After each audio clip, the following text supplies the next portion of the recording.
రోజు నవీపేట మండల కేంద్రంలో ఏదైతే కేంద్ర ప్రభుత్వం మొన్న అర్ధరాత్రి మెజార్టీ ఉందని చెప్పేసి ఈ గ్రామీణ ఉపాధి హామీ చట్టాన్ని రద్దు చేసి జీరామ్జీ పేరుతో కొత్త చట్టాన్ని తీసుకురావడం జరిగింది.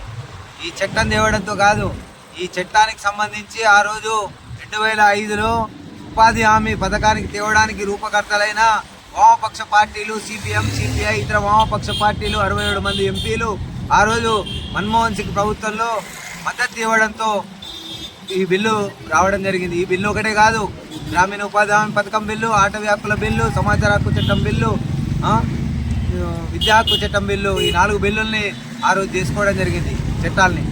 ఈరోజు ఆ చట్టాలని బిల్లుల రూపంలో ఈ ప్రభుత్వం తేవడానికి సిద్ధపడుతుంది.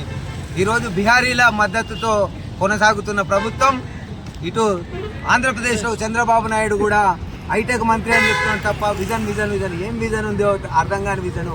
ఇటు అర్ధాకలతో చచ్చిపోతున్నారు. ఉన్న ఉపాధి లేదు, ఉపాధి ఉన్నంతలా 200-300 రూపాయలు ఉపాధి దొరికేది. ఈరోజు ఆ ఉపాధి గ్యారెంటీ లేకుండా పోయింది, ఆ 100 రోజుల పనికి గ్యారెంటీ లేకుండా పోయింది. ఈరోజు ప్రతి ఒక్క కొత్త ఇల్లు కావాలన్నా ఉపాధి బుక్ అంటున్నారు, ఏదైనా సంక్షేమ పథకం కావాలన్నా ఉపాధి బుక్ అంటున్నారు. దానికి ఇవాళ 30 కోట్ల దేశవ్యాప్తంగా బుక్కుల్ని కొట్టివేయడం జరిగింది. మన రాష్ట్రంలో 16 లక్షల బుక్కుల్ని కొట్టేసిండు. ఇంత అక్టోబర్ నుంచి అంత ప్లాన్ చేసిండు. ఎందుకు ఇంత చేసుకోవాలో అర్థం కాకొచ్చింది. ప్రపంచ నోబెల్ అవార్డు గ్రహీతలు, ఆర్థికవేత్తలు చెప్తున్నారు ఈ మోడీ విధానం మంచిది కాదు, ఇది ప్రపంచ శాంతికే ఇదైతుంది.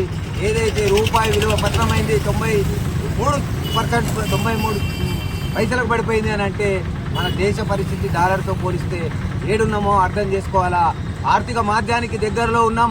ఈరోజు ప్రజలు తిరుగుబాటుకు సిద్ధపడతారు.